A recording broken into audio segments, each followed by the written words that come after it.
digamos, si alguna persona quiso asistir a la marcha o de pronto tuvo algún inconveniente, pero la idea nuestra es un poco aprovechar el tiempo y continuar trabajando la asignatura. Entonces, por esa razón, dejamos la grabación de esta clase para que las personas que por alguna razón no pudiesen conectarse el día de hoy, pues pudieran después acceder a la grabación y no atrasarnos en el avance de nuestra materia. Entonces, lo primero, pues agradecerles a las personas que tuvieron la disposición de que hoy pudiéramos hacer la clase de esta manera para no digamos, correr el riesgo de perder la clase porque después de pronto se nos dificulta un poco el tema de horarios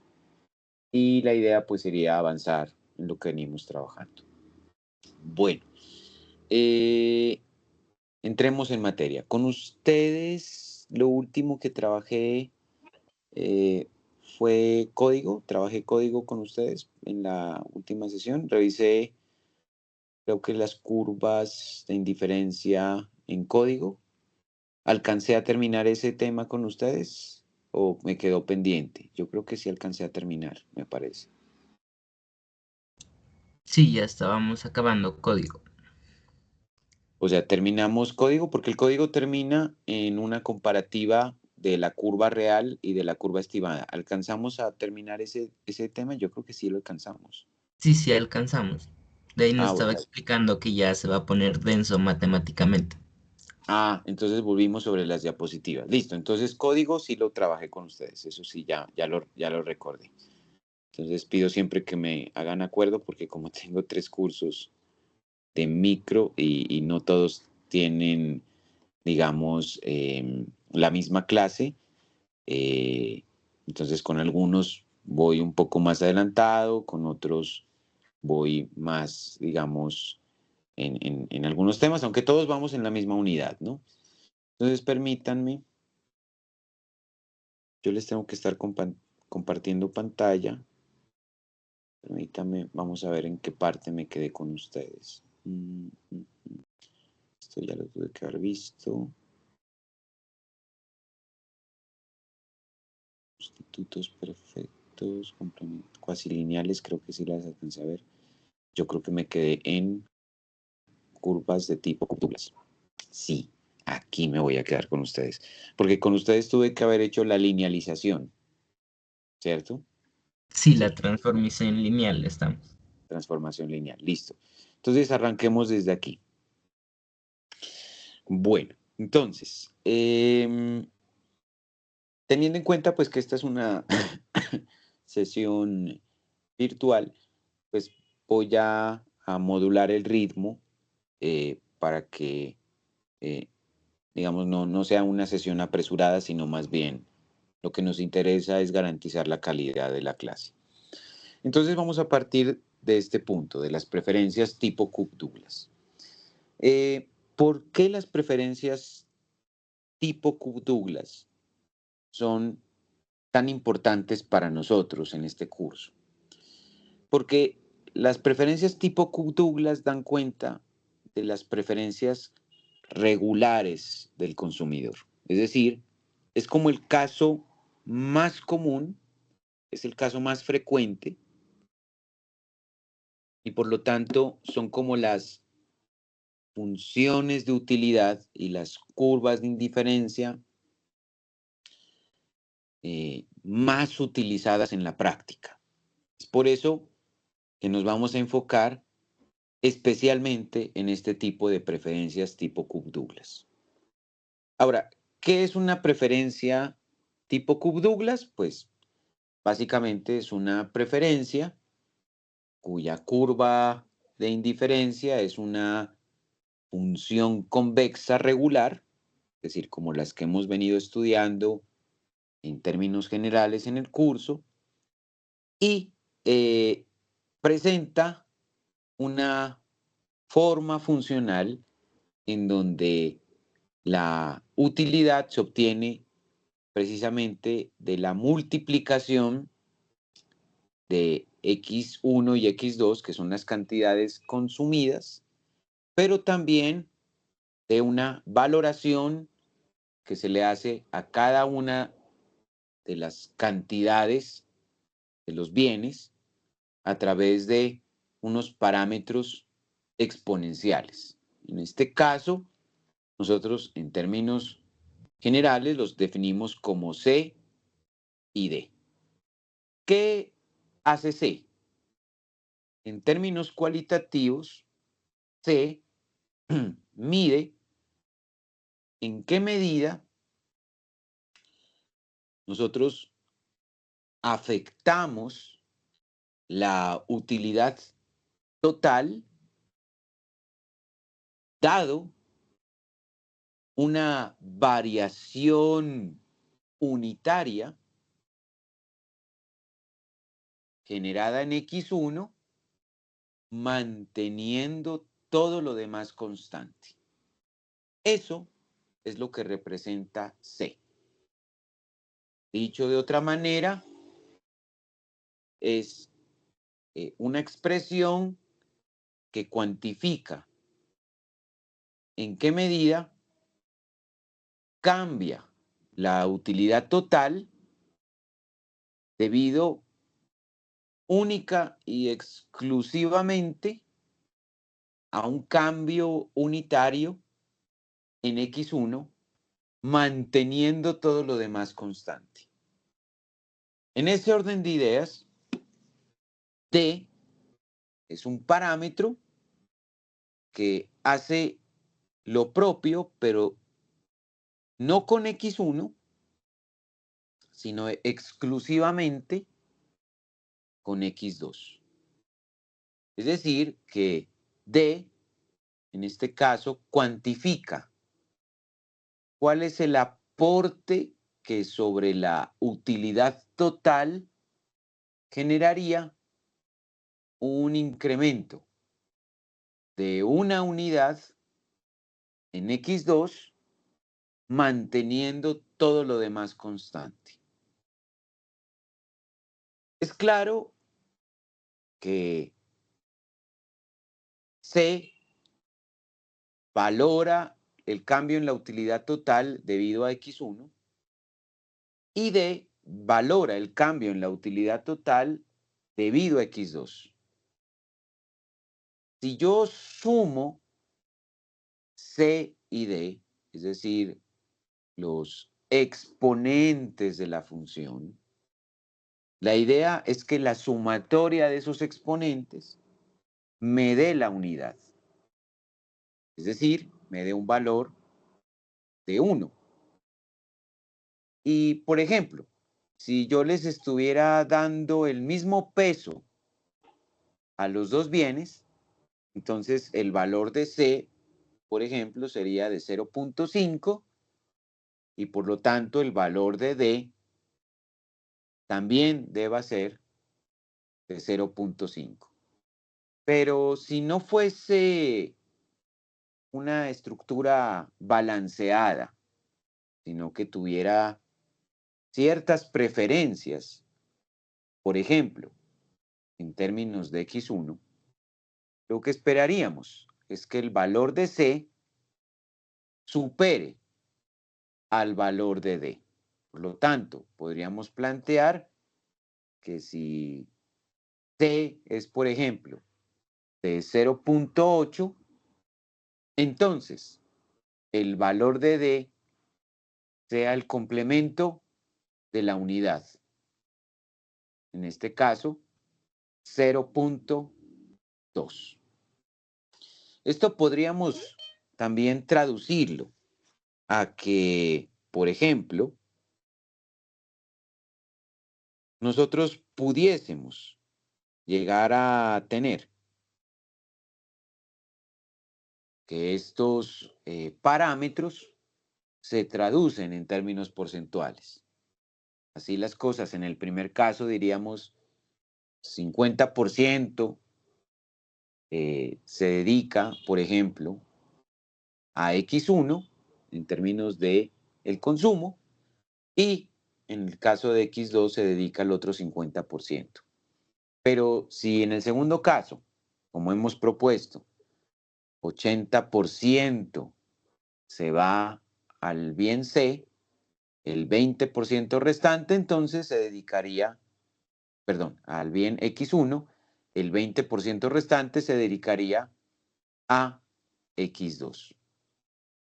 Entonces, hay varias condiciones aquí. Una primera es que C y D tendrían que ser positivas, dado que representan las preferencias del consumidor. Si, por ejemplo, C es mayor que D, significa que el consumidor prefiere más a X1 que a X2. Y si sucede lo contrario, por ejemplo, si D es superior a C, entonces se prefiere más X2 a X1. Si C es igual a D, entonces se mantienen indiferentes, ¿cierto? Y también es cierto que si yo tomo C y lo sumo a D, esto me tendría que dar la unidad, ¿de acuerdo? Las curvas de indiferencia en este caso corresponderían a lo que nosotros conocemos como las preferencias convexas regulares, es decir, el caso más común de las preferencias. Y la relación que exista entre C y D va a determinar la forma que van a tener las curvas, ¿de acuerdo? Por ejemplo, por ejemplo, regresemos al código que veníamos trabajando en la clase pasada. Entonces, permítanme, yo voy a salir de esto, que esto es de otra materia. Dejemos esto limpiecito, ¿ok? Y voy a recuperar código.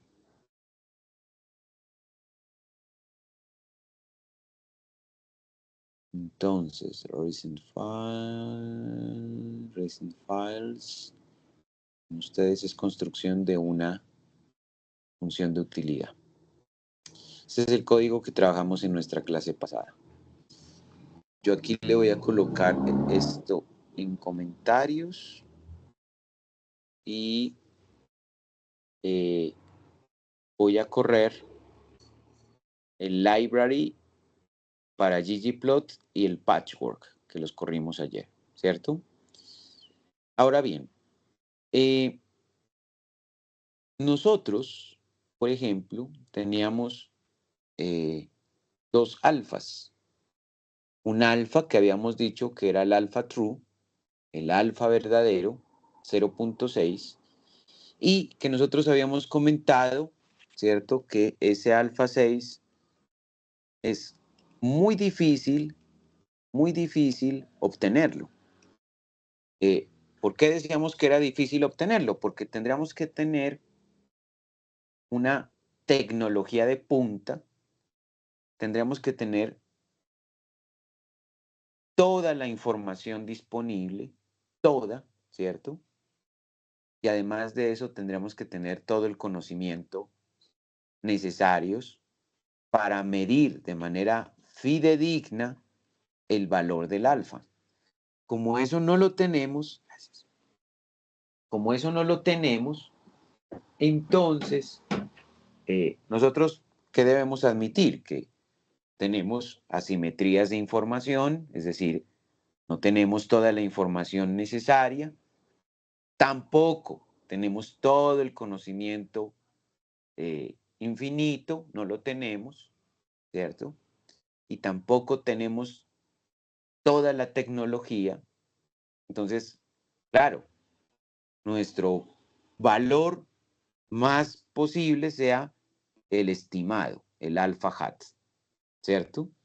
Entonces, pónganle atención al hecho de que antes lo teníamos en 0.8 y yo voy a correr todo el código. Corro todo el código, ¿cierto? Y corriendo todo ese código, permítanme, yo voy a mostrar,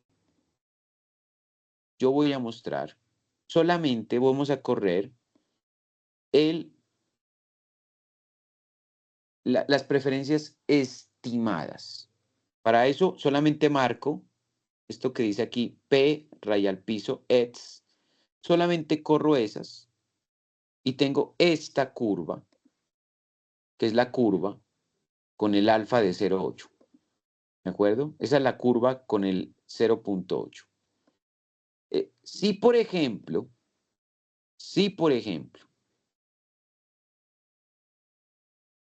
permítanme, yo creo que voy a hacer una cosa aquí en el código. Voy a colocar aquí P, raya al piso, ETS. Así me va a quedar mejor. Si por ejemplo, yo tuviera una estimación diferente del alfa, digamos que el alfa no es de 0,8, sino que el alfa cambiara a, por ejemplo, 0,4, ¿cierto? Si yo tuviera, en vez del 0,8, un alfa de 0,4 y vuelvo a correr, fíjense que esta curva que tenemos allí va a cambiar. Y miren que tiene un cambio muy relevante. Miren, ahora el alfa es de 0,4. Miren que el alfa, que en este caso, en términos de lo que plantea Varian, sería C, sería lo que tenemos aquí como C, y que obviamente tiene implicaciones en D. Porque, pregunto, si alfa es de 0,4, o sea, C es de 0,4, entonces, ¿cuál es el valor que debería tener D? Alguien que me lo comente, por favor. 0.6. Correcto, es de 0,6, correcto. Entonces, si yo tengo ese cambio en la estimación, fíjense lo sensible que llega a ser la curva ante ese cambio. Uno podría decir, pero profe, pues de 0,4 a 0,8, pues ¿qué cambio hay? No, en realidad sí hay un cambio importante, porque con el primer alfa estaríamos suponiendo que el alfa estaba en el 80%. Por lo tanto, el 1 menos alfa o el D sería en ese caso de 0,20. Pero si asumimos que el alfa es de 0,4, como lo plantea aquí Daniel, entonces 1 menos alfa o el D sería de 0,6. Entonces yo podría hacer incluso algunas variaciones, por ejemplo, dado que tenemos código. Por ejemplo, supongamos qué pasa con esa curva si el alfa lo coloco, el alfa hat, lo coloco al 20. Entonces, por favor, observen cómo se encuentra la curva en este momento y fíjense el cambio que tiene la curva si coloco el alfa al 20. Miren el comportamiento que va teniendo la curva. Es decir, la curva tiende, por ejemplo, a aplanarse, ¿cierto? Tiende a aplanarse, tiende a volverse bastante plana. Si, por ejemplo, lo simulara al 0,3, ¿cierto? Entonces, fíjense que si lo simulo al 0,3 y vuelvo a correr código, miren que tiende a ser plana, pero menos plana de lo que la tenía antes. Por ejemplo, si la coloco al 0,5, lo que va a suceder con esa curva es que va a ser un poco menos plana que antes. Entonces, vuelvo a correr el código y fíjense que ahora tiene un comportamiento menos plano. Ahí está dividido, ¿cierto? Porque si el alfa es de 0,5, entonces el 1 menos alfa será del otro 0,5. O sea, está repartido, ¿cierto? X en 0,5 y Y elevado a la 0,5. Entonces está repartido. Por eso notan que la curva se encuentra como proporcionada, ¿cierto? Pero, ¿qué pasaría, por ejemplo, si yo le coloco el alfa al 0,8, por ejemplo? ¿Qué pasaría si yo coloco el alfa estimado al 0,8, por ejemplo? Entonces, fíjense lo que pasa con la curva. Ahora empieza a volverse casi que una curva que si antes tendía a ser plana y por lo tanto tendía a ser más bien horizontal, pues ahora con la modificación del alfa al 0,8 tiende a ser casi que vertical, ¿cierto? Para poderlo ver, por ejemplo, podríamos aumentar el alfa al 0.85, por ejemplo, y mirar el cambio. Entonces, miremos la sensibilidad al 85. Mire que se vuelve esta zona que estoy rayando aquí, tiende a volverse todavía más plana, ¿cierto?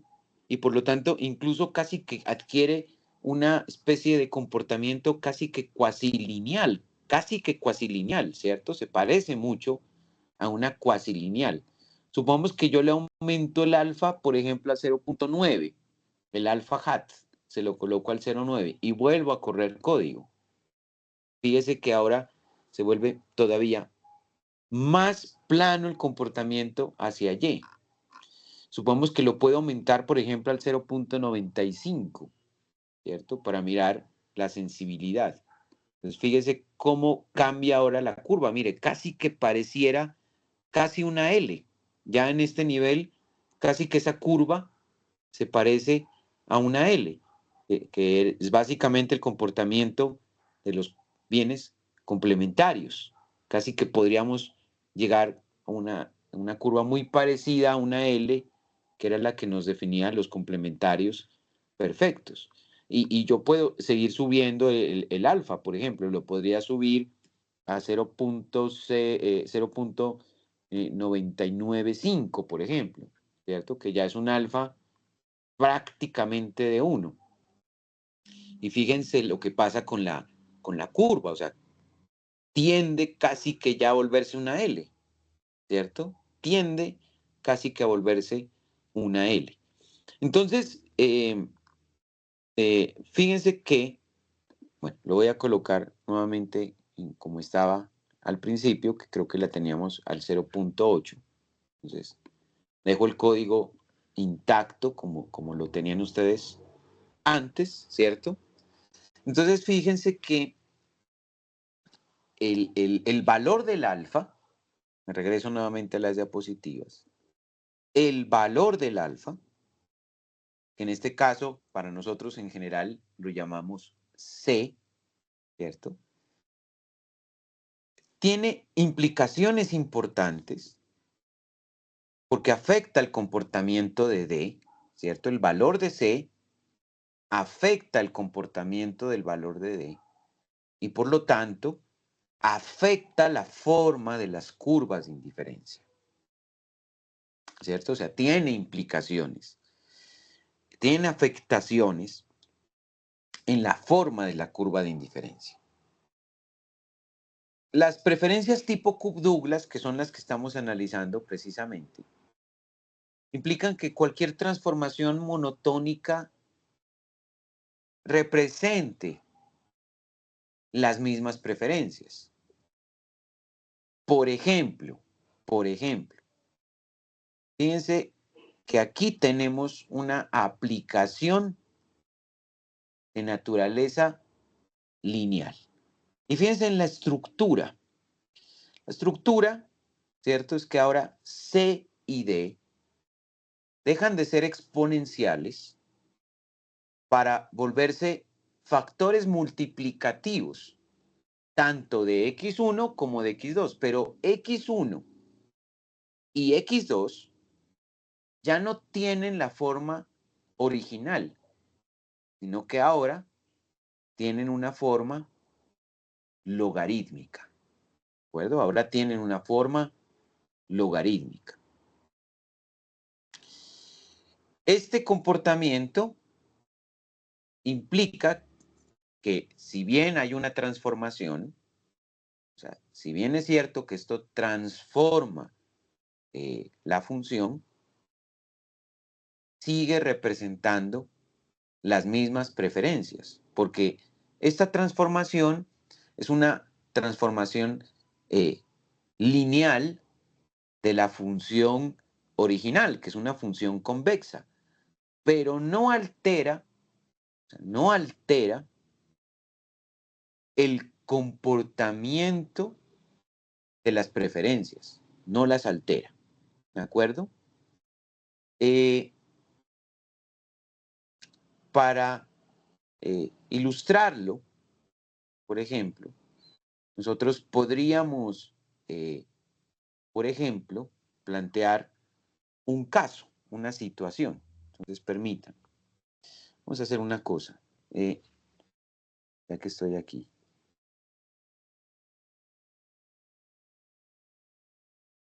Yo voy a copiar esto. Vamos a copiarlo. Y me voy a abrir un Excel. Vamos a abrirnos un Excel. Y voy a tener aquí la teoría, ahí muy pegadita. Y lo que voy a hacer aquí es plantear lo siguiente, por ejemplo. Voy a colocar, por decir algo, voy a colocar aquí unos valores de utilidad. Voy a colocar aquí unos valores de utilidad. Y voy a colocar aquí un valor para x1.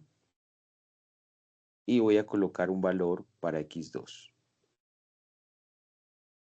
Voy a colocar esos valores así. Y vamos a asumir unos valores para C y colocámosle aquí un valor para C pequeñita y para D.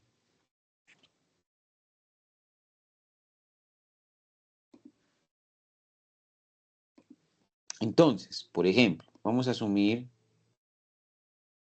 que, por ejemplo, aquí yo tengo un valor de 2 en x1 y para x2 voy a colocar aquí un valor de 3. Y voy a colocar que para C vamos a colocar un valor de 0.4 para C y para D vamos a colocar un valor que va a ser 1 menos el valor de C, que sería entonces 0.6, ¿cierto? Con esos valores yo podría calcular la función de utilidad. Entonces la función de utilidad me quedaría, si es una Cobb Douglas, me quedaría 2, ¿cierto? Elevado, tendría que hacer así, vamos a hacerlo así. Colocar igual. Voy a abrir un paréntesis aquí. Voy a colocarle 2 elevado a la 0.4. Cierro el paréntesis y voy a colocar que esto se multiplica. Abro y cierro paréntesis. Y ahí dentro del paréntesis segundo voy a colocar ahora el valor de x2, que en este caso sería 3, elevado a la 0.6. Eso me daría el valor, ¿cierto?, de la función tipo Cobb Douglas original. Esa sería la función tipo Cobb Douglas original. Entonces, miren que me da un valor, si lo hicimos bien, de 2.55. Entonces, permítanme, yo lo redondeo un poco. ¿Cómo lo hay? 2.55. Ese es el valor.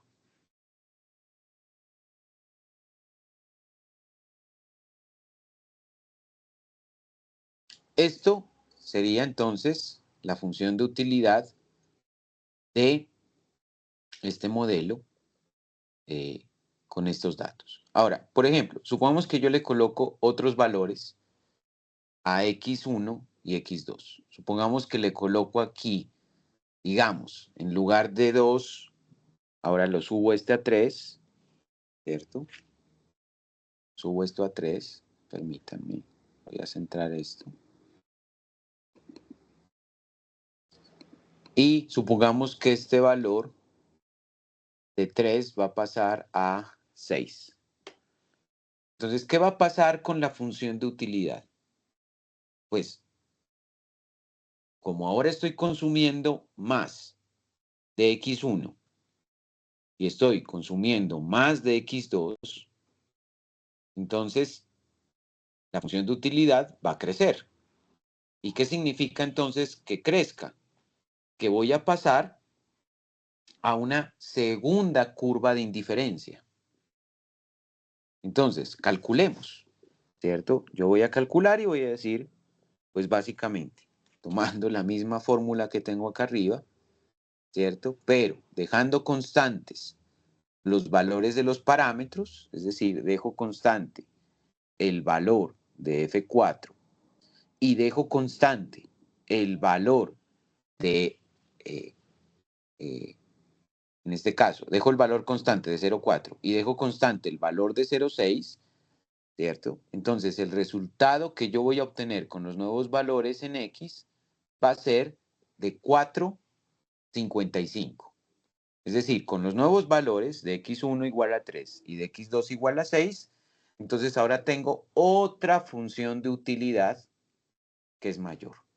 Si esta es una función de utilidad, por ejemplo, que le voy a colocar U1, y esta es una función de utilidad que voy a colocar U2, ¿cuál de esas funciones resulta la mejor para nosotros? ¿La 1 o la 2?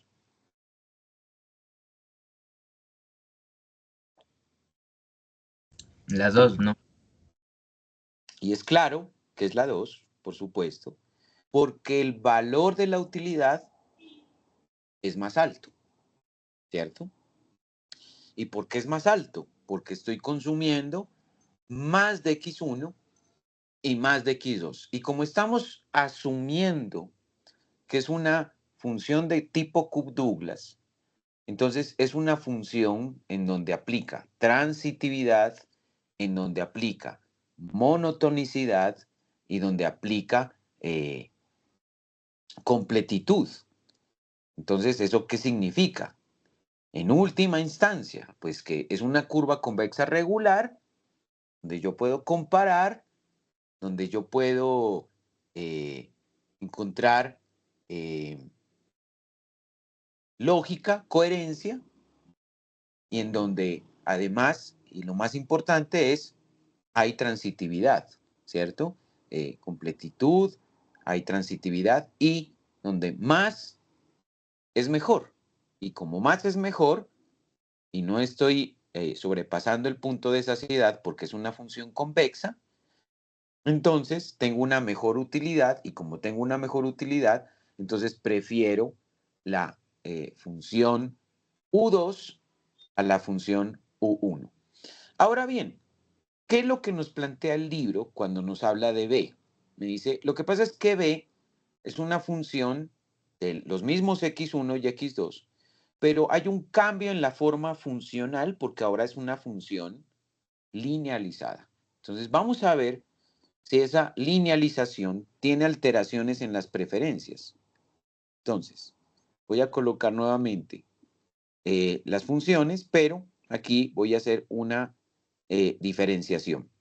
Y es que en lugar de llamar a esto U, la voy a llamar B corta. Y en lugar de llamar aquí utilidad 1 y utilidad 2, voy a colocarle B corta 1 y B corta 2, ¿cierto? Nuevamente vuelvo a tener en cuenta mis parámetros, los parámetros C y D. Pero el cambio, ¿cierto? Y nuevamente le voy a dar los mismos valores en X1 y en X2 para los dos escenarios que tengo. El cambio, ¿en dónde va a estar? En la forma funcional. Porque para el cálculo que ahora tengo que hacer de B corta, ya no puedo emplear la función original de Cobb-Douglas, sino que lo que tengo que hacer es utilizar la forma lineal. ¿Y qué me dice la forma lineal que tengo que hacer? Pues me dice, tome 0,4 y multiplíquelo por el logaritmo natural de x1, ¿cierto? Aquí estoy multiplicando por el logaritmo natural de x1 y súmele el producto de 0,6 y multiplíquelo por el logaritmo natural de x2, que en este caso sería 3. Lo que voy a hacer es fijar los parámetros. Entonces marco ese parámetro y le doy F4 aquí. Marco el parámetro y le doy F4 acá para tenerlos constantes. ¿Qué resultado voy a tener de esta operación? ¿Será el mismo resultado que tenía en la función original que me daba 2.55? La respuesta es no. La respuesta es un valor diferente. Me da 0.9. Fíjese que cambia la escala. Es 0.94 redondeado. Es 0.94 redondeado. Pero si lo bajo, ¿cierto? Si lo bajo para calcular B2, el B2 me da de 1.51. Y fíjense, entonces, que aun cuando la forma funcional ha cambiado, fíjense, por favor, en el detalle de que B2, en este nuevo nivel, aquí, en este nuevo nivel, B2, me da una utilidad superior a B1. Como me da, ¿cierto?, una mayor utilidad, sigue siendo B2 una mejor curva de preferencia, a pesar de que la función ya no sea una curva tan como eran en la primera parte, sino que tiende a ya ser más bien una función casi que linealizada, una versión linealizada, ¿cierto? El orden de las utilidades de las preferencias se sigue manteniendo. Por lo tanto, el profe Julio y el libro de Varian me decían, es una función monótona. A pesar de que hay cambios, es monótona porque no cambia el resultado de las preferencias. Entonces, mi punto es muy simple. A estas matemáticas hay primero que entenderlas. Hay que entender cómo funciona la lógica matemática. Y hay que hacer los cálculos. Hay que colocarle datos. O sea, esta matemática es una matemática que pretende que haya racionalidad en lo que estamos haciendo. Que si yo le digo, mire, en la función original se prefiere U sub 2 a U sub 1, ¿cierto? A pesar de que haya una transformación monotónica, en este caso, una transformación linealizada, el resultado, si bien cambia la dimensión, cambia la escala, el resultado tiene que ser que se sigue prefiriendo la segunda función a la primera porque da más utilidad. ¿Y por qué da más utilidad? Porque más es mejor que menos. Y esa es una condición que ya habíamos estudiado nosotros teóricamente hablando cuando nos referíamos al principio de monotonicidad, ¿cierto? Entonces, bueno, ese es un ejemplo, digamos, de que, sí, claro, la transformación implica cambios en los resultados, en las escalas particularmente, pero no cambia, o sea, una función monotónica no cambia el resultado de las preferencias. Ahora bien, aquí se me dice que es posible normalizar los exponentes, ¿cierto? Es posible normalizar los exponentes. Entonces, por ejemplo, se me da una fórmula, aprovechemos para utilizarla de una vez. Entonces, aquí podríamos colocarle nosotros normalización de los exponentes. Normalización de los exponentes. Y esa normalización de los exponentes, ya les voy a explicar qué es lo que sucede con eso. Dice, por ejemplo, que se puede definir A, atención, que se puede definir A en términos de, en términos, bueno, llamémosla, aquí se plantea como A, bueno, listo, dejémosla como A, pero ese A es de alfa, ¿de acuerdo? Entonces, ¿cómo se pueden normalizar? Pues se dice, listo, la normalización de A sería tomar C y dividir esa C entre C más D. ¿Qué es lo que sucede cuando yo sumo C más D en el denominador? Pues que me va a dar 1, ¿de acuerdo? Que me va a dar 1. Por lo tanto, a mí me va a suceder aquí que A, o el alfa, ¿cierto? Termina siendo igual a C, porque ya estaba normalizado. Y el libro me dice, bueno, si usted quiere calcular el otro coeficiente, tendría que calcular 1 menos A, ¿cierto? Que es la función que yo ya les había comentado en R. Entonces aquí simplemente le colocamos 1 menos 0.4 y eso me da el 0.6. ¿Para qué me sirve entonces la normalización? Bueno, la normalización me puede servir a mí cuando, por ejemplo, yo tengo que el valor de C, por ejemplo, me dio, por ejemplo, 2, por ejemplo, ¿cierto? Si el valor, por ejemplo, de C me diera 2 y, por ejemplo, el valor de D me diera, qué sé yo, me diera 2, ¿cierto?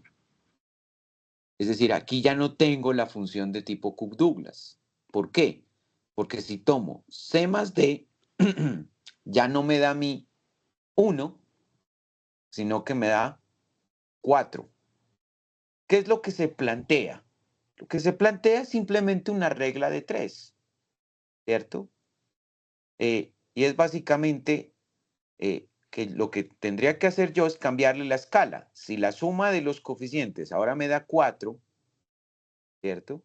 Entonces, ¿cómo hago para que 4 cambie una escala en donde ya no sea 4, sino que 4 equivalga a 1? ¿Y cuánto sería entonces 2 para 4 en la escala en donde ahora se transforma en 1? Y fíjense que aquí está la respuesta. Si C era igual a 2 y D es igual a 2, entonces la normalización, que sería el proceso mediante el cual yo cambio la escala para que la sumatoria de los coeficientes me den 1, me cambia entonces esos exponentes de 2 a escalas de 0.5, en donde ahora, si sumo A y 1 menos A, garantizo que me dé la unidad y por lo tanto que la función de utilidad con normalización en exponentes se transforme en una función de tipo Cook-Douglas. ¿Me siguen? Sí, Ok. Los demás, chicos, ¿me siguen? Sí, profe. Ojo. Miren, estas matemáticas, yo sé que cuando ustedes terminan el capítulo ya hay ejercicios matemáticos y el taller que les voy a colocar es de ejercicios matemáticos. Es una matemática que hay que entenderla primero.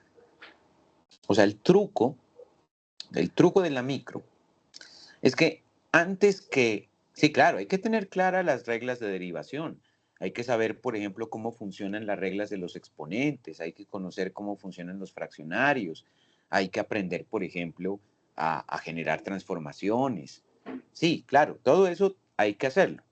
Pero si usted lo piensa con calma, esos procedimientos son mecánicos. O sea, uno se pone a estudiar derivadas y son reglas. Si usted se pone a revisar las leyes de los exponentes, son reglas, o sea, son mecánicas. En esta parte del curso, en las clases que está viendo conmigo, sí, claro, usted va a tener que hacer los cálculos, pero esos cálculos son mecánicos. El profe Julio, sabiendo que usted se va a poner a estudiar esa mecánica, lo que sabe él que tiene que hacer en este momento, más que ponerse a resolver ejercicios como loco, es tratar de que el estudiante comprenda la filosofía matemática que hay en el análisis económico. Entonces, comprender esa filosofía es plantear, por ejemplo, el hecho de que yo puedo tener una función, pero que a esa función le puedo hacer ciertos cambios, ciertas transformaciones o manipulaciones algebraicas, pero que si tienen sentido, si son permitidas, es porque no cambian el resultado de las funciones originales. Por ejemplo, alguien me dirá, pero profe, ¿para qué transformamos esa función exponencial en una función lineal? La respuesta es muy simple. Usted la va a comprender en su curso de econometría, por ejemplo. El profesor de econometría le va a decir, oiga, estimar exponentes es muy complicado para comenzar una econometría. Entonces, lo más sencillo es trabajar con el modelo lineal. Y por lo tanto, si me aparecen funciones exponenciales, tengo que linealizarlas. Una vez las linealice, puedo obtener los parámetros y una vez obtenga los parámetros, hago otras transformaciones para devolverme a la función original, ¿cierto? Entonces, es totalmente posible hacerlo, pero hay que tener una lógica filosófica sobre por qué se puede hacer. O sea, no es solamente tomar las derivadas y aplicarlas y encontrar el resultado de X y que es una maximización o una minimización. No, sino que hay que entender la filosofía de lo que todo esto significa, ¿de acuerdo? Porque esto tiene una lógica. Ahora bien, si volvemos a revisar esta diapositiva, por ejemplo, con el ejemplo que hice, yo creo que debe ser bastante claro lo que hemos hecho. La función de tipo Cook-Douglas es una de las más usadas porque genera curvas de indiferencia de fácil interpretación. Y es un modelo que realmente es un modelo sencillo para comprender las preferencias regulares. Otro concepto importante para nosotros es el concepto de la utilidad marginal. ¿Qué es la utilidad marginal? Es una métrica que nos permite cuantificar cómo varía la utilidad total, atención, cómo cambia la utilidad total ante un pequeño incremento en el consumo de un solo bien, manteniendo al otro bien y de hecho manteniendo todo lo demás constante. Entonces, por ejemplo, si me devuelvo hacia el ejemplo que teníamos en el Excel, ¿cierto? Eh, Fíjense que, por ejemplo, me voy a volver aquí al ejemplo. Yo aquí cambié los coeficientes, los voy a devolver a su nivel original, ¿no? 0.4 y aquí 0.6. Esos eran los niveles originales. Entonces, fíjense, por ejemplo, que una pregunta que podemos tener nosotros, me voy a referir específicamente a estos resultados, específicamente a esos resultados. Una pregunta que podríamos tener nosotros es, ¿qué pasaría si para el bien x1, yo incremento una unidad del bien x1, ¿qué pasaría con la función de utilidad total? Pero solamente modificando x1. Entonces, el cambio más pequeño que podría ser, si x1 sigue una distribución discreta, sería pasar el cambio de 2 a 3. Es decir, modificarle aquí en lugar de 2, colocarle 3. Y ver cómo ese cambio de una unidad adicional en x1 genera una respuesta en la función de utilidad total sin modificar x2. Entonces, veámoslo. Le doy aquí Enter Y fíjense que el cambio es que antes teníamos, ¿cierto? Antes teníamos 2.5, 2.55 para ser más exactos, y el cambio de 2 a 3 en X1 ahora modifica la función de utilidad y la coloca en 3. Es decir, que por una unidad adicional en X1, la función de utilidad total pasó de 2.55 a 3. Esta respuesta se dice que es marginal porque cada nueva unidad va a generar un aporte que va a ser más pequeño que el inmediatamente anterior. ¿Por qué? Porque es posible que si se aumenta, por ejemplo, infinitesimalmente a X1, es decir, se sigue consumiendo X1, se sigue aumentando, por ejemplo, de 3 a 4, de 4 a 5, de 5 a 6, va a llegar un punto en donde la persona, en lugar de experimentar utilidad, va a empezar a sentir desutilidad. Y es básicamente porque si se aumenta el consumo de X1, repito, infinitesimalmente, se puede llegar al punto de saciedad y superar. Y entonces eso va a hacer que la función de utilidad, en lugar de crecer, decrezca. Y que eso que consideramos que era un bien, se convierta en un mal. Entonces, nosotros queremos valorar en qué medida, si aumentamos, por ejemplo, en una unidad X1, en qué medida aumenta el nivel de bienestar del consumidor. Alguien me dirá, con cierta razón, me dirá, bueno, profe, ¿y eso para qué es importante para mí? Porque si usted va a sacar un nuevo producto al mercado, si por ejemplo usted quiere tener su propia empresa, usted debe entender que el consumidor puede estar saturado de una gran cantidad de productos. Es decir, el consumidor puede ya tener varios productos que saturen su nivel de utilidad, su nivel de bienestar. Y por lo tanto, el producto que nosotros querramos sacar, en lugar de generar una utilidad negativa, por ejemplo, debería generar una utilidad superior a todo lo que hay en el mercado. O sea, debería haber una innovación tal que me permita a mí que si el consumidor consume una unidad del bien, de nuestro bien, su tasa de utilidad general aumente de manera significativa. Y entonces podríamos decir que ese producto es un producto diferenciador. Es un producto que sí vale la pena porque genera un aumento en el bienestar total del consumidor. Es decir, que puede ser que consumiendo una unidad adicional de nuestro bien, aumente de manera significativa el grado de bienestar. Y por ese contexto suponemos entonces que X2 permanece constante, porque lo que nos interesa es revisar cómo un incremento de una unidad en el bien que estamos analizando, por ejemplo X1, genera un aporte a la utilidad total sin considerar cambios en X2 o sin considerar cambios en otros factores que pudiesen llegar a tener algún efecto en la utilidad del consumidor, que sean diferentes a los que nosotros queremos analizar. Permítanme.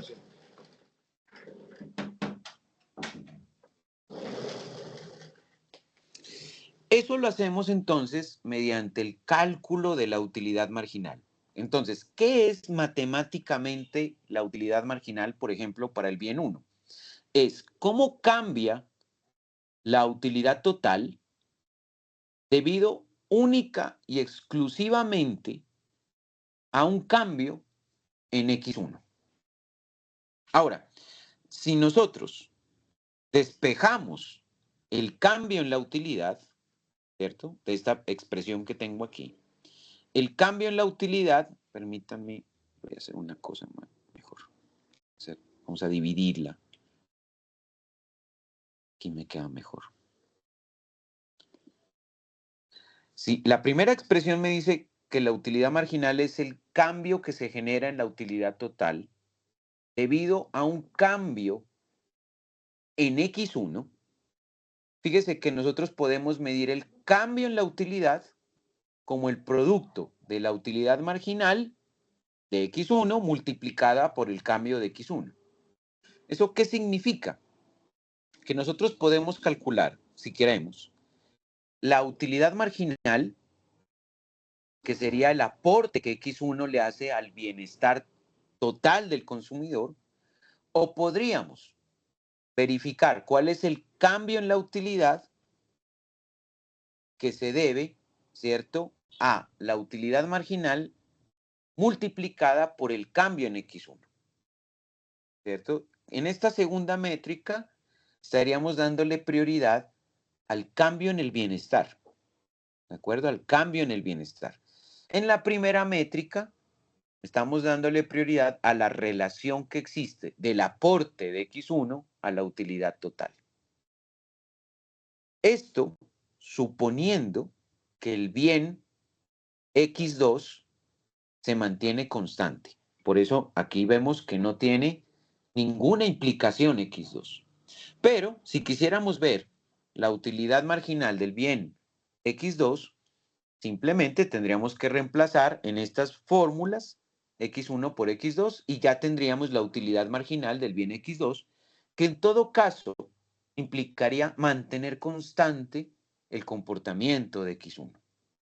Por favor, ¿soy claro?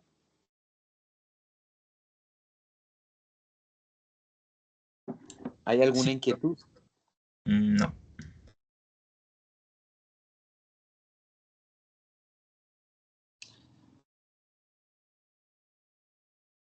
Ok. La utilidad marginal depende de la escala en que se mida la utilidad. Y ahora alguien me preguntará y me dirá, profe, pero entonces, ¿cuál es esa escala? Esa escala se determina a partir de las transformaciones monotónicas. Ahora, esas transformaciones monotónicas dependerán de cómo se encuentran nuestros datos. Por ejemplo, si yo tengo una función tipo Cobb-Douglas, entonces probablemente la escala sea que si quiero linealizarla, entonces el cambio va a ser de naturaleza logarítmica. Entendamos un poco qué es el logaritmo para que nos quede todavía más claro lo que hemos planteado en el desarrollo de esta clase. Supongamos que yo tengo el consumo de un bien, digamos que esto es X1, solamente X1, y vamos a suponer que estas son unas observaciones temporales. No hemos hablado del tiempo en esta materia.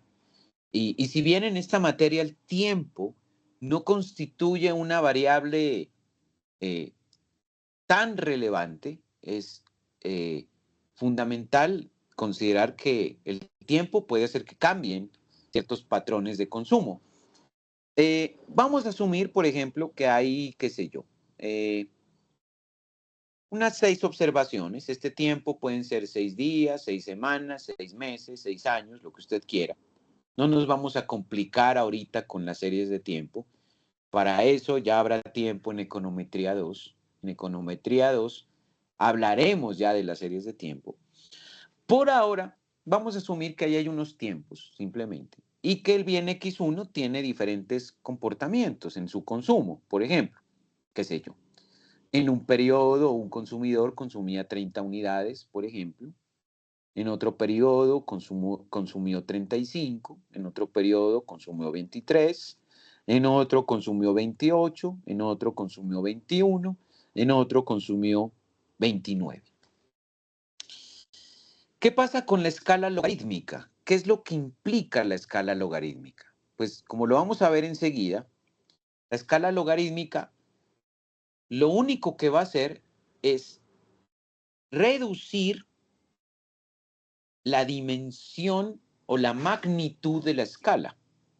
Por lo tanto, para poder obtener el cálculo de esta variable, vamos a calcular el logaritmo natural para cada valor original. Es decir, que si antes decíamos 30, ahora decimos logaritmo natural de 30. Fíjense que 30 ha sido reducido a una escala de 3.4.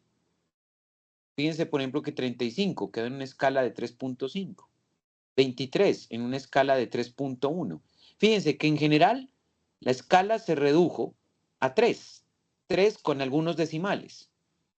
Si, por ejemplo, se me ocurriera a mí, por ejemplo, por comentar un ejemplo, graficar estas dos funciones, la función original y la función logarítmica, ¿cierto? Si se me ocurriera a mí graficarlas. Fíjense el comportamiento de los datos originales, ¿cómo me quedan? Esta sería la escala de los datos originales, ¿cierto? Permítanme, vamos a generar algunos arreglos de espacio. Ahí está bien. Esta sería la escala original. Esto sería el x1. ¿Cómo me quedaría la escala logarítmica? Vamos a salir de una vez del problema de los logaritmos. Entonces, insertar, colocarle una de líneas y le voy a mejorar la escala. 3 está aquí, ¿no? Entonces,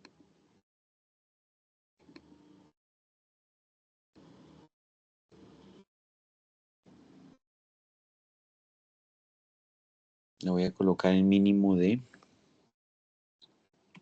3. Entonces, observe que el cambio en la escala es un cambio, y considere lo siguiente, ¿no? La primera gráfica está oscilando entre 20 y 35, más o menos. La segunda escala está oscilando entre 3 y 3,6, por ejemplo. Entonces, lo que está haciendo el logaritmo es reducir la volatilidad, reducir la erraticidad, reducir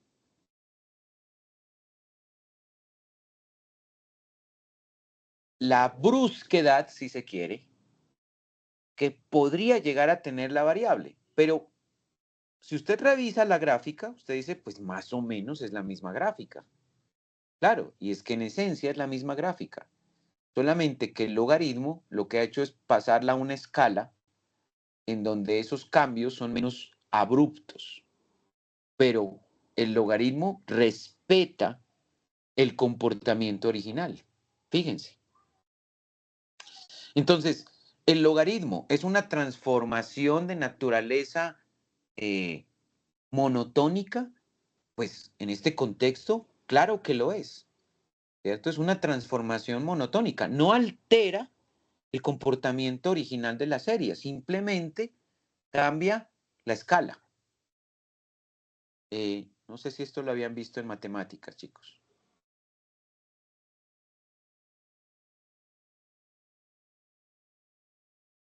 ¿Sí? ¿Lo estudiaron en su matemática del colegio o en la matemática de acá de la universidad? No. Ok, bueno.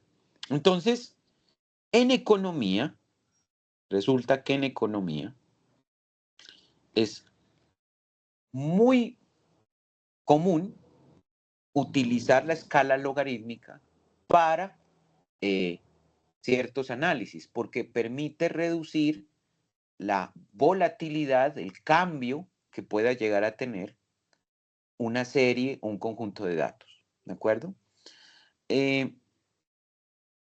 La utilidad marginal, entonces, depende de la escala con que se mida la utilidad. Si la función de utilidad se multiplica por una constante, pues la utilidad marginal también se ve afectada por esa constante. Es decir, la utilidad marginal no tiene un contenido conductual en sí misma, pues la conducta más bien es el resultado del ordenamiento de las preferencias y no de su magnitud. Es decir, la escala para nosotros realmente es irrelevante porque la escala simplemente es un cambio en la intensidad, en la magnitud de la utilidad, pero no un cambio en sus preferencias, como lo vimos en esta clase. Ahora, Hay dos conceptos fundamentales para nosotros. Por un lado, la utilidad marginal y por otro lado, la relación marginal de sustitución. La relación marginal de sustitución, es decir, la RMS, mide la pendiente que tiene la curva de indiferencia, pero ojo con esto, en un único punto. En un punto en donde la curva de indiferencia se vuelve tangente a una línea recta y nos permite entonces expresar la tasa a la que el consumidor sacrifica un bien para incrementar otro, pero sin alterar la utilidad. Es decir, porque se hace sobre la misma curva. Ahora bien, si por ejemplo, delta x1 y delta x2 son cambios tanto de x1 como de x2 que dejan la utilidad inalterada, es decir, que son proporcionales, ¿cierto?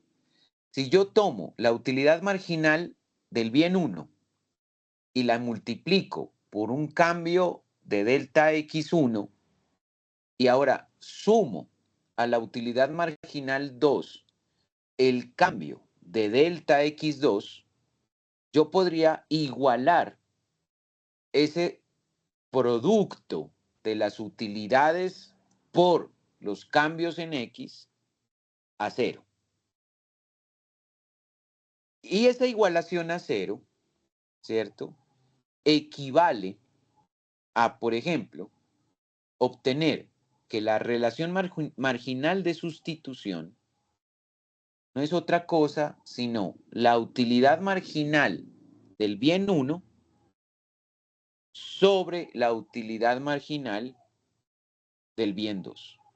Es decir, que la relación marginal de sustitución no es otra cosa sino un fraccionario negativo del aporte que la utilidad total recibe por cambios en x1, cambios unitarios en x1, manteniendo x2 constante, y dividiendo esa expresión entre los cambios en la utilidad total que se deben únicamente y exclusivamente a cambios en x2, manteniendo x1 constante. Es decir, que si el profesor Julio quisiera plantear esto, lo que dijo en palabras, lo quisiera plantear matemáticamente, él tendría que hacer lo siguiente. Él tendría que colocarle aquí a la ecuación, tendría que decirle lo siguiente, ¿cierto? Tendría que decir, esto es igual a un fraccionario, que a su vez es un fraccionario de fraccionarios. O sea, aquí arriba va a haber un fraccionario y aquí abajo va a haber otro fraccionario, ¿cierto? ¿Qué fraccionario habría aquí arriba? Pues aquí arriba lo que tendríamos es básicamente, permítanme ver si la puedo encontrar. Dice, aquí me dicen radicales. Radicales no. No. Fracción. Esta es la que estaba buscando. Y planteémosla.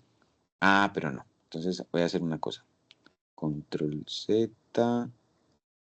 Listo. Aquí. Entonces. Fracción. Listo. Ahí me queda el primero. Y aquí me quedaría el segundo. Entonces, en el primero, atención, atención. En el primero yo tendría el cambio en la función de utilidad total. Esta sería la función de utilidad total debido a un cambio, ojo con esta partecita,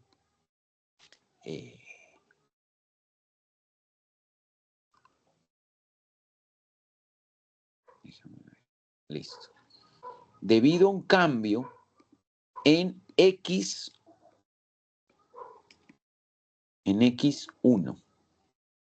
Es decir, la utilidad marginal del bien 1 sería el cambio en la utilidad total debido solamente al cambio de X1. En el denominador tendría ahora el cambio en la función de utilidad total debido a un cambio exclusivamente ¿cierto? A un cambio exclusivamente dado por X2. Entonces, ¿qué es la relación marginal de sustitución? La relación marginal de sustitución es un fraccionario negativo que existe entre la utilidad marginal del bien 1 y la utilidad marginal del bien 2. Pero alguien me puede decir, pero profe, ¿qué es eso? Pues la relación marginal de sustitución matemáticamente se puede definir como el cambio generado en la utilidad total debido a un cambio en X1 dividido entre el cambio que se genera en la función de utilidad total debido a un cambio de X2. Eso es la relación marginal de sustitución. El signo negativo refleja que al aumentar un bien, tiene que reducirse el otro para preservar la misma utilidad. En la práctica, ese resultado, ¿cierto? Generalmente se utiliza en términos absolutos, pero debe tenerse en cuenta que no es posible durante la misma curva mejorar la utilidad total por un bien sin haber empeorado la utilidad por la reducción del otro bien, porque hay una tasa de sacrificio, ¿de acuerdo? Hay una tasa de sacrificio, es decir, ¿quieren que me ponga dramático? Pues me puedo poner dramático, yo puedo decir, mire, si usted quiere aprobar esta materia, entonces probablemente usted va a tener que dedicarle más tiempo a la materia que, por ejemplo, qué sé yo, a jugar videojuegos. Entonces toca reducir las horas a jugar videojuegos, ¿cierto? Y eso puede reducir su nivel de felicidad o de bienestar, pero usted lo hace porque al dedicar más tiempo al estudiar, por ejemplo, microeconomía, a aprobar microeconomía, por ejemplo, a usted le va a dar un alto nivel de satisfacción con usted mismo, ¿cierto? Entonces, no es posible maximizar, por ejemplo, una utilidad dentro de la misma curva. No es posible mejorar la utilidad dentro de una misma curva. Eh, si yo me quiero desplazar a lo largo de esa curva, no es posible tener una utilidad, eh, porque cuando yo cambio un bien, ¿cierto? Por ejemplo, X1, para mejorar la utilidad, se empeora la utilidad con aquello en lo que me toca renunciar de X2, que a su vez me reduce la utilidad. Entonces, la utilidad en la misma curva tiende a mantenerse constante porque hay una tasa de sacrificio. Si yo quiero mejorar mi utilidad por el consumo de un bien, como estoy en la misma curva, tengo que renunciar al otro bien o a una parte de ese otro bien y eso me genera malestar. Y entonces el incremento en la utilidad por incrementar X1 puede neutralizarse por la caída en la utilidad que tenga al reducir X2. Y eso es lo que captura la relación marginal de sustitución. ¿De acuerdo? Eso solamente sucede en una misma curva. Ahora, si yo soy capaz de pasar de una curva a otra, entonces ahí sí hay un cambio en la función de utilidad, como lo mirábamos en el Excel, ¿cierto? En el Excel, si yo puedo aumentar, por ejemplo, X2 y puedo aumentar también X1 sin sacrificar uno del otro, eso significa que yo puedo pasar a una curva de mayor nivel. ¿Qué explicación hace posible que yo pueda pasar de una curva inferior a una curva superior? Pues la única explicación factible es que haya una mejora en mi nivel de ingreso. Eso es lo que posibilita que pueda consumir más. De hecho, lo que estaríamos diciendo tácitamente aquí es que el consumo solamente podría aumentar de manera paralela para X1 y X2 si y solo si hay un incremento en el nivel de ingreso que posibilite que yo pueda mejorar mi curva de utilidad y pasar a otra curva de utilidad superior. ¿Se comprende, por favor? Sí, profe. ¿Hay alguna duda? ¿Alguna inquietud?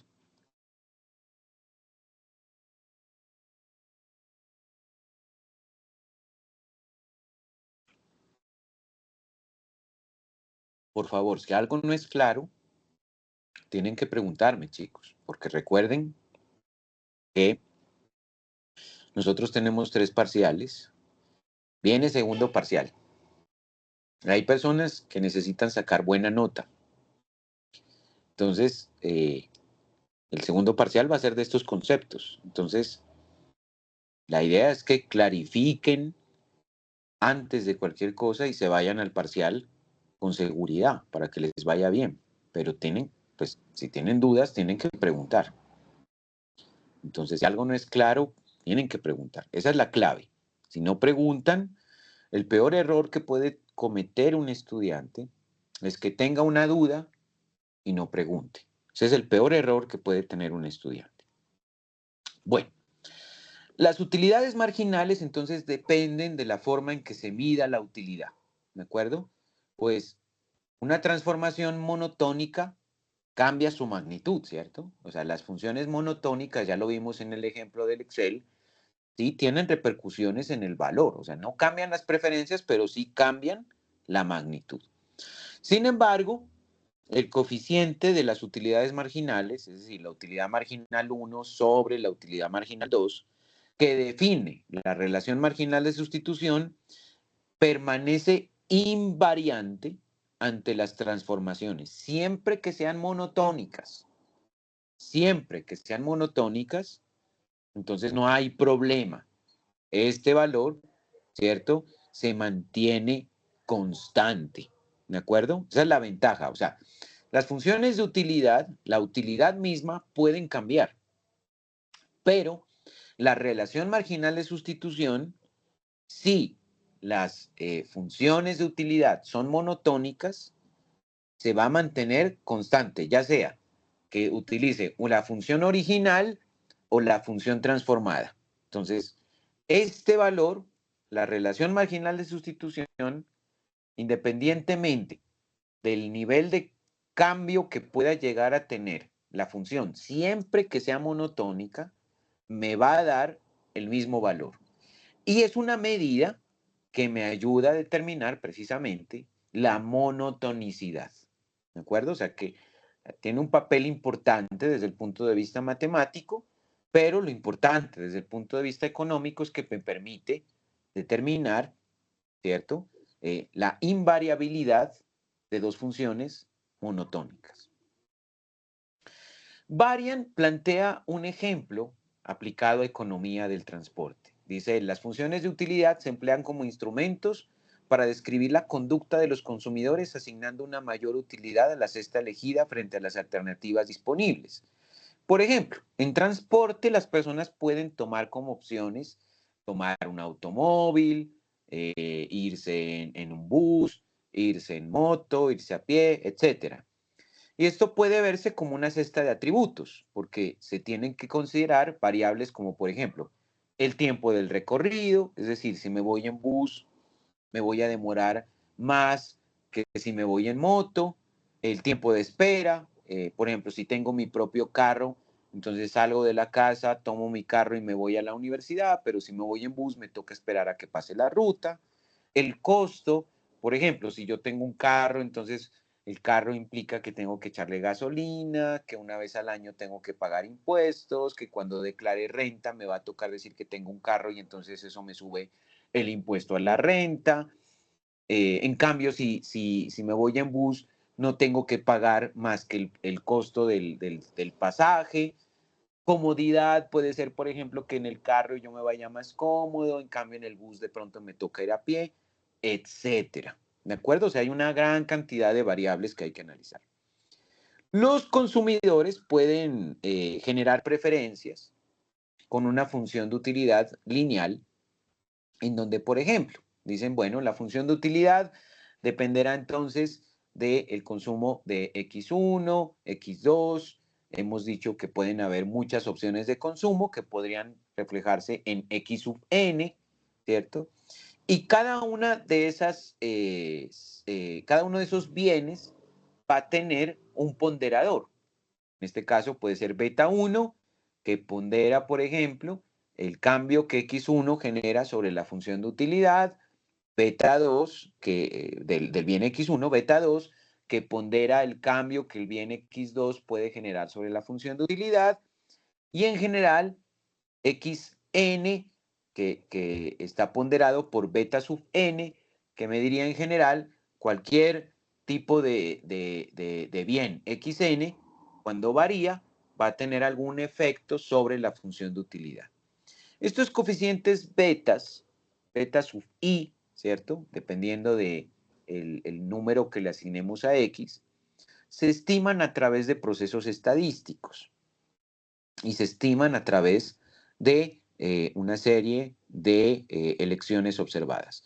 Entonces, para que se entienda un poco de dónde salen, vamos a hacer un pequeño ejercicio en Excel, ¿de acuerdo? Me voy a inventar un ejercicio en Excel. Vamos a colocarle, por ejemplo, qué sé yo, algunos valores hipotéticos. Permítanme ver una cosa. Ujú.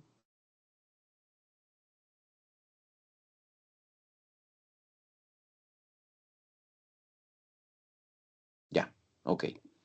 Entonces, por ejemplo, yo le puedo colocar aquí, qué sé yo, puedo colocar, voy a hacer una cosa re pequeñita. Voy a colocar aquí observaciones, aquí voy a colocar una utilidad y aquí voy a colocar, eh, por ejemplo, x1, que es un bien, x2, que es otro bien, y vamos a colocarle, mm, qué sé yo, x3, que es otro bien. ¿Listo? Entonces, la observación puede representar diferentes individuos. Por ejemplo, este es un individuo 1, un individuo 2, un individuo 3, 4, 5, por ejemplo. El individuo 1, por ejemplo, consume, qué sé yo, al año 20 unidades del bien X1. El bien X2 consume 10 unidades y del bien X3 consume, qué sé yo, 6 unidades. ¿Listo?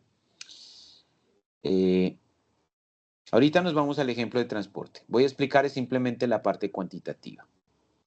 Y él le da él combina X1, X2 y X3 y él califica y dice, bueno, para mí la utilidad, digamos que es de, qué sé yo, le voy a colocar 50. ¿De acuerdo? Es un dato, ahí me estoy inventando el dato. Eh, el individuo 2, él dice, no, pues yo consumo del bien X1 10, del bien 2 20 y de X3 2. ¿De acuerdo? Y él califica y él dice, a mí la función de utilidad yo la califico como, por ejemplo, qué sé yo, 40. Coloco un valor de 40. El individuo 3 dice, yo del bien 1 consumo, qué sé yo, 25, del bien X2 consumo 30 y del bien X3 consumo 10, dice él. Y como yo consumo más que todos, entonces yo soy más feliz, yo le coloco, por ejemplo, 70, dice él. El individuo 4 dice, no, yo del primero consumo 5, del bien 2 consumo 5 y del bien X3 consumo apenas 1. Y como yo soy el que menos consume de todos, pues yo le doy una asignación de 20, dice él. ¿De acuerdo? Y finalmente nos queda el X5, perdón, el individuo 5.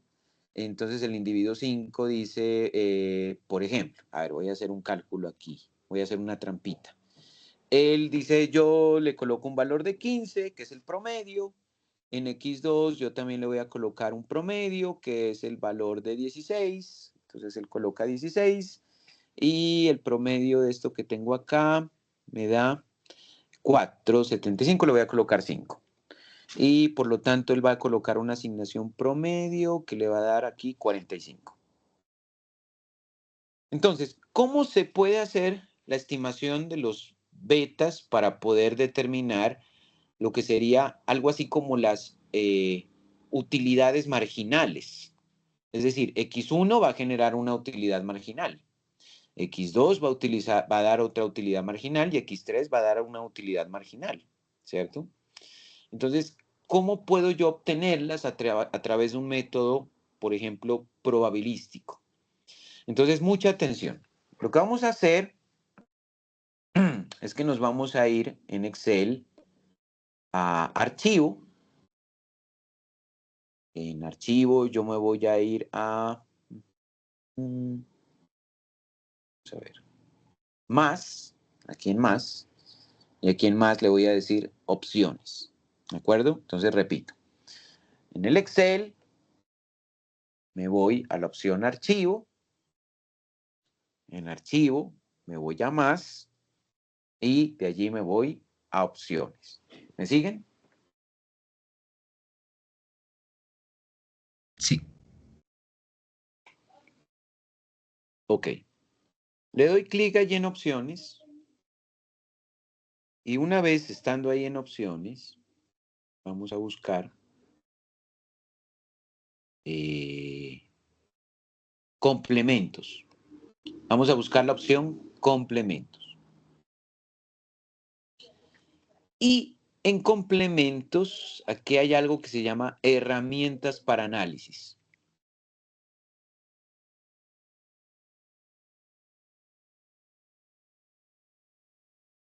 ¿Me siguen?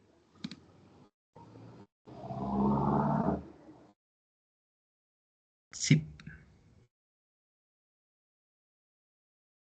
Ok.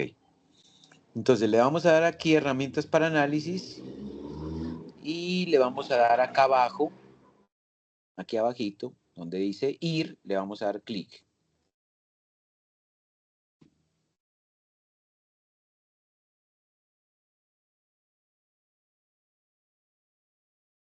Entonces le voy a decir ir aquí. Y por favor, si quieren marquen todo lo que encuentren ahí. Pero la que sí o sí tienen que marcar son las herramientas para análisis. O sea, esas son las que tienen que estar marcadas. Si no las tiene marcadas, márquelas por favor. Las demás no importan. Si las tienen bien, si no, no importa. Las que sí o sí tienen que estar son herramientas para análisis. Y le vamos a dar, una vez las marque, yo las tengo marcadas, le da aceptar. Entonces le doy a aceptar. Y ahora yo me puedo ir a la opción datos. Y en la opción datos me puedo ir a una opción que se llama análisis de datos. Por favor, confírmenme si les aparece la opción análisis de datos.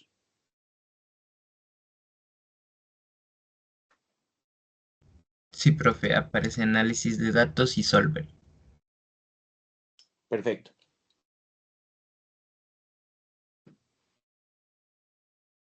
Entonces le vamos a dar clic en análisis de datos y vamos a buscar una herramienta dentro de este cuadro que se llama análisis de datos, que se llame regresión. Aquí está. Marcamos, por favor, regresión. ¿La tienen, por favor? ¿La encontraron?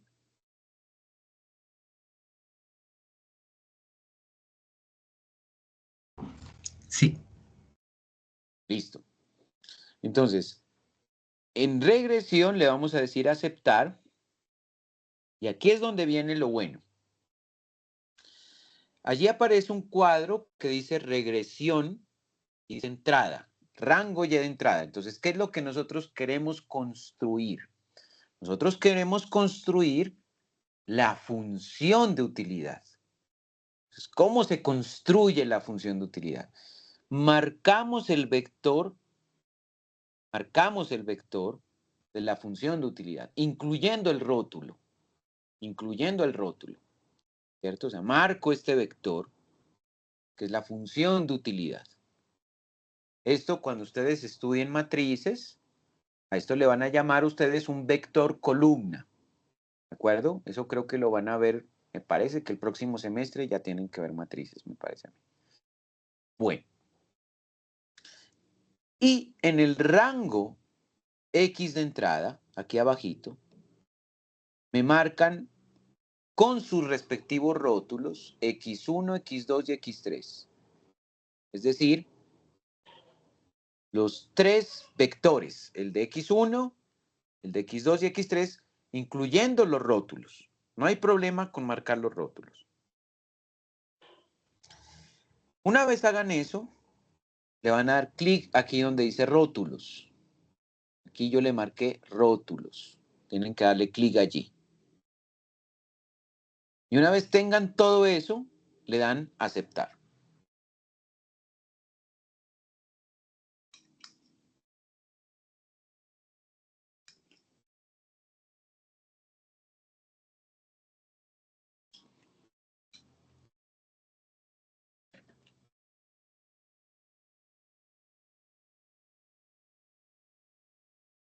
¿Listos?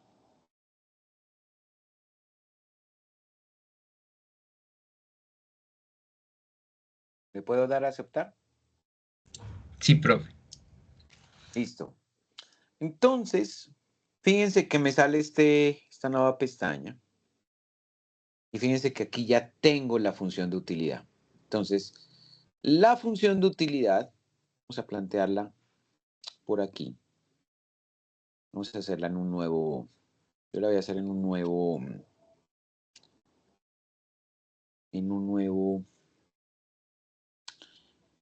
PowerPoint. Entonces le voy a decir aquí, insertar ecuación. Entonces, me va a quedar más o menos de la siguiente manera. Permítame ver si la amplío acá. Entonces, la función de utilidad me va a quedar más o menos de la siguiente manera. Me va a quedar función de utilidad, le voy a colocar sub i porque es para varios individuos. Le voy a colocar. En teoría, va a ser igual a una beta sub 0. Vamos a colocar aquí una beta sub 0 y le vamos a decir más una beta sub 1 que multiplicará. Esa beta sub 1 va a multiplicar a X sub 1, que es el primer bien. Nosotros recordemos que tenemos 3 porque es multivariada. Entonces lo que voy a hacer, el truquito mío, ¿cierto? Es colocarle aquí más. Entonces beta sub 1, aquí me tiene que quedar beta sub 2, X sub 2, y aquí me tiene que quedar beta sub 3, X sub 3. ¿De acuerdo? Esa sería la función de utilidad multivariada con 3 bienes. ¿Por qué el profe le coloca beta 0 y no coloca un bien? Porque aquí vamos a cuantificar otros factores que pueden generar utilidad, pero que no van a ser ni X1, ni X2, ni X3, sino otros factores. ¿De acuerdo? Entonces, la idea es que nosotros ahora ya tenemos los valores. Entonces, los valores que nos dio el Excel en la función de utilidad serían 7.10. Espérenme un segundito, los vamos a redondear. Entonces, vamos a colocarlos así. El primero sería 7.11, o sea, el que dice intercepción. Entonces, este que tengo aquí sería 7.11. El segundo sería 2.14. Entonces aquí este sí sería 2.14. El siguiente sería 0.69. Este de aquí sería 0.69.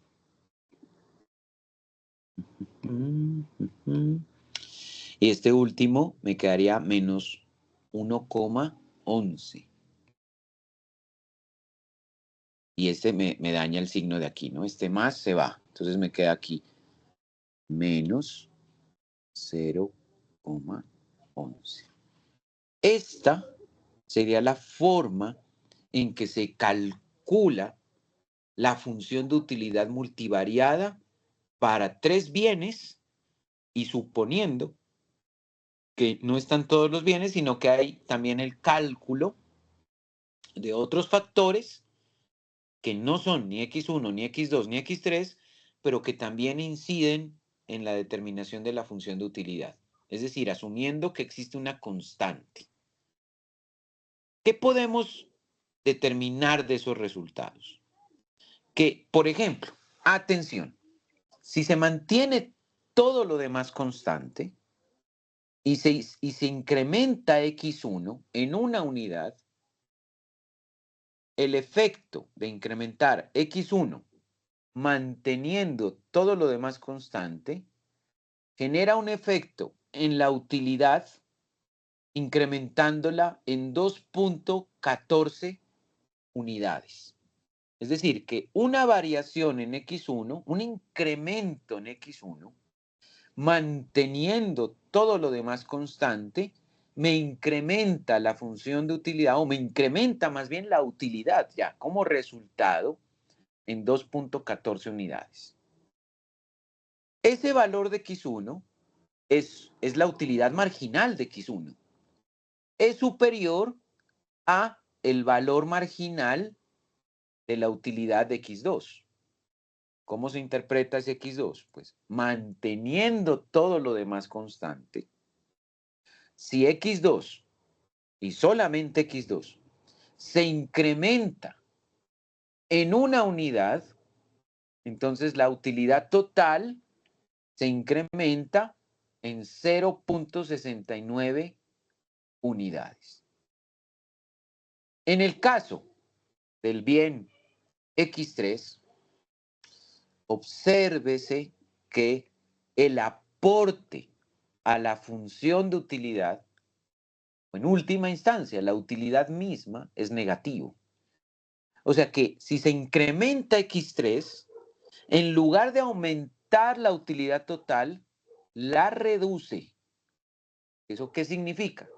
Que manteniendo todo lo demás constante, si x3 se incrementa en una unidad, la utilidad se reduce en 0,11 unidades. Por lo tanto, nosotros podríamos encontrar ya un análisis muy interesante aquí. Y es que el bien X1 es el que genera para estas 5 personas la mayor utilidad en promedio.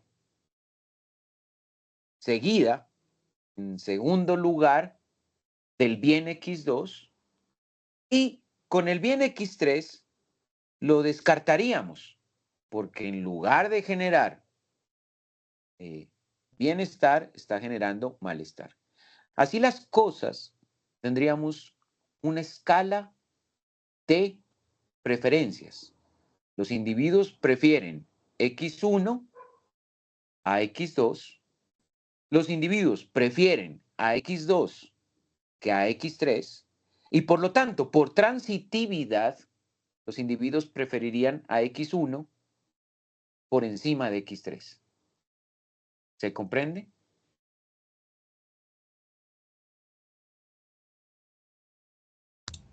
Sí, profe. Ahora, si ustedes revisan el libro de Varian, si ustedes se van al libro de Varian, el libro de Varian no les va a explicar esto, ¿cierto? Ese es el problema del libro de Varian. Entonces, cuando el profe Julio critica el libro, ¿cierto? Es porque en realidad él tiene herramientas, tiene los conceptos para decir, oiga, aquí el libro falla. En general, lo que ustedes van a descubrir en la medida que vayan aprendiendo es que los libros también tienen fallas, porque quienes los escriben son seres humanos, ¿cierto? Entonces, ahora sí, ya vámonos al ejemplo de economía del transporte. Dice Varian que Domenech y McFadden en el 75, esto ya son 50 años, ellos estimaron una función de utilidad en donde dijeron que la función de utilidad iba a depender de tres factores. Entonces ellos definen a TW como el tiempo que se gasta la persona eh, al ir a pie, ¿cierto? Entonces eso sería transportándome a pie. Están midiendo tiempos ellos, ¿no?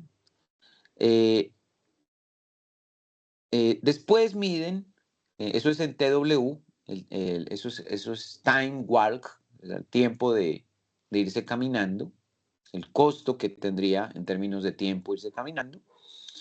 Ellos también estudian el tiempo del recorrido, entonces están más o menos midiendo cuánto tiempo se puede demorar una persona en llegar de un punto a un punto B, ¿cierto? El tiempo de recorrido. Y finalmente dicen C, el costo. Entonces, ellos analizan la función de utilidad en términos de tres variables. El tiempo de acceso a pie, o sea, el tiempo de caminar. Dos, el tiempo de recorrer la distancia. Y tres, el costo.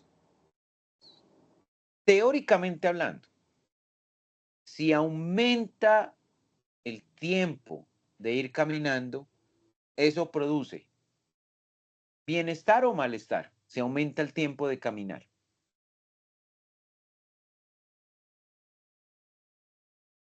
Malestar porque las magnitudes están en números negativos, en signos negativos.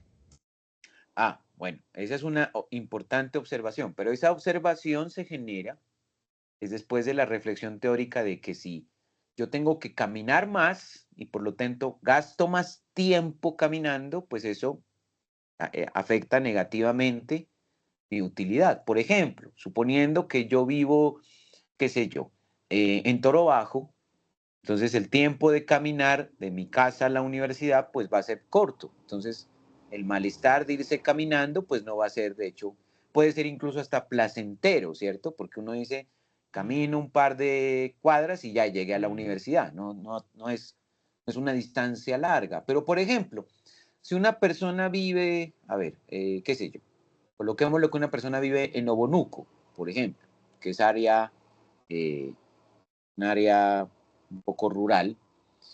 La distancia de caminar de Bonuco a Toro Bajo es una distancia larga y por lo tanto es probable que para la persona eso, en lugar de generarle un bienestar, pues la persona diga, no, eso me genera un malestar. Entonces, eso se ve reflejado en el signo negativo.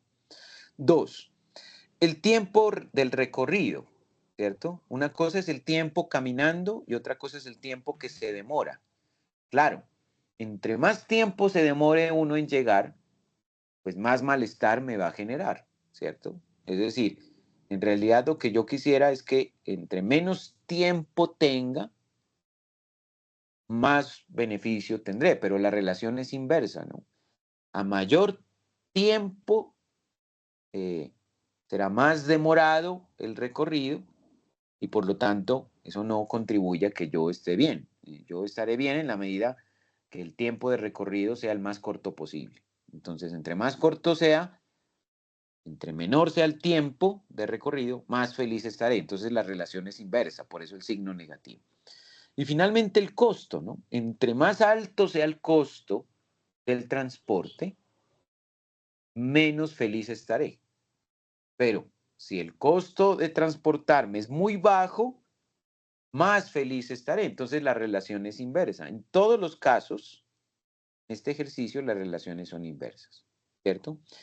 Ellos plantean eh, Domenech y McFadden plantean que encontraron un modelo, este modelo que está mostrando Varian, que predijo correctamente cada lección en el 93% de los casos. O sea, que ellos lograron encontrar un modelo bastante bueno para explicar la, utilidad, el bienestar de las personas con base en estas tres variables.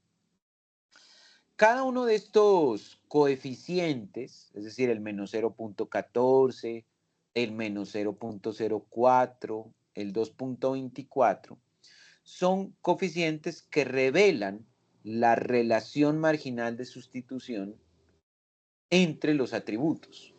O sea, cada una de ellas es una cuantificación de la relación marginal de sustitución, ¿cierto? Aquí hay algunos cálculos que presenta Varian. Entonces él dice, por ejemplo, si yo comparo el tiempo a pie, time walk, versus el tiempo del recorrido, ¿cierto? Entonces nosotros lo que hacemos es dividir el coeficiente que tenemos del tiempo que nos gastamos caminando, lo dividimos entre el tiempo del recorrido. Es decir, que dividimos 0.147 entre 0.0411.